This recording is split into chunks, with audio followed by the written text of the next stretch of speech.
परंपरेनुसार श्रावण महिन्याच्या तिसऱ्या सोमवारी अमरावती जिल्ह्यातील चांदूर बाजार शहरातील प्रसिद्ध महादेव मंदिरात कावड यात्रेचं आयोजन करण्यात आलं। भाविकांनी मोठ्या उत्साहात यात सहभाग घेतला तर महादेवाच्या विविध जयघोषांनी शहर दुमदुमून गेलं होतं।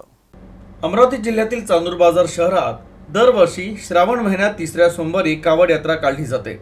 देऊरवाडा काजळी येथील त्रिवेणी संगम नदी पात्रातून पाणी आणून प्रसिद्ध महादेव मंदिरात महादेवाच्या पिंडीवर जलाभिषेक करण्यात येतो। चांदूर बाजार येथील धर्मवीर संभाजी व्यायामशाळेपासून ते देऊरवाडा काजळी येथील त्रिवेणी संगमापर्यंत 12 किलोमीटरचं अंतर गाठून भाविक नदी पात्रातून जल आणतात आणि पुन्हा 12 किलोमीटरचं अंतर पार करत भगवान महादेवाला जलार्पण करण्यात येतं।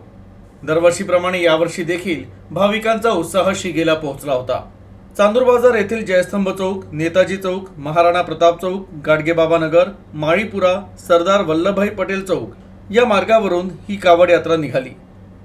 यावेळी चांदूर बाजार शहरात उत्साहाचं वातावरण होतं।